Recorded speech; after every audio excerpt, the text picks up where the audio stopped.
اعوذ باللہ من الشیطان الرجیم بسم اللہ الرحمن الرحیم۔ السلام علیکم۔ عرب میں ایک پہلوان تھے، رکانہ ان کا نام تھا۔ وہ بڑے زبردست پہلوان تھے اور مشہور یہ تھا کہ یہ ایک آدمی 1000 آدمیوں سے مقابلہ کر سکتا ہے۔ بہت ہی قوی تھے۔ ان کے بدن کے وزن کی یہ کیفیت تھی کہ اونٹ ذبح کر کے اس کی کھال بچھا دی جاتی اور رکانہ اس پر بیٹھتے اور نوجوان عرب اس کھال کو کھینچتے تو وہ کھال ٹوٹ جاتی، پھٹ جاتی، مگر وہ حصہ جنبش نہیں کھاتا تھا جس پر رکانہ بیٹھے ہوئے تھے۔ حضور اکرم صلی اللہ علیہ وآلہ وسلم نے ان کے سامنے اسلام پیش کیا اور فرمایا، رکانہ آخرت آنے والی ہے، کیوں اپنی عمر ضائع کر رہے ہو؟ اسلام قبول کر لو اور اللہ تعالیٰ کی طرف متوجہ ہو جاؤ۔ انہوں نے کہا کہ اے محمد، میں نہ تو کوئی عالم و فقیہ ہوں نہ سمجھدار، میں تو ایک پہلوان ہوں، مجھ سے کشتی لڑو، اگر آپ نے مجھے پچھاڑ دیا تو میں آپ کا دین قبول کر لوں گا۔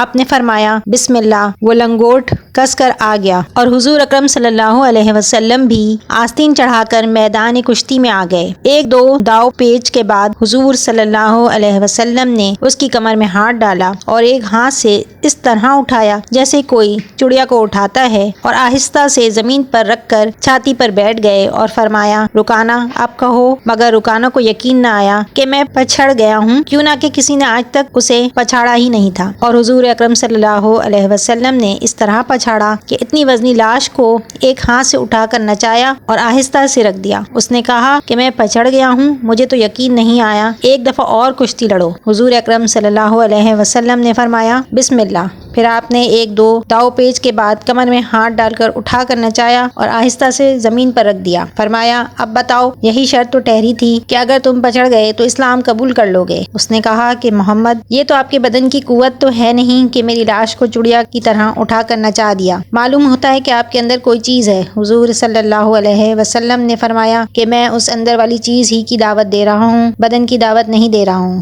چنانچہ رکانہ نے اسلام قبول کر لیا اور اسلام میں پختہ ہو گئے اور بڑے بڑے کام بھی کیے۔ ایک مرتبہ بہت سے چور آئے اور رات کو بہت سے اونٹ بیت المال سے چرا کر چلتے بنے۔ صبح کو پتہ چلا کہ حضرت صلی اللہ علیہ وسلم نے فرمایا کہ لوگوں ان کے پیچھے دوڑو۔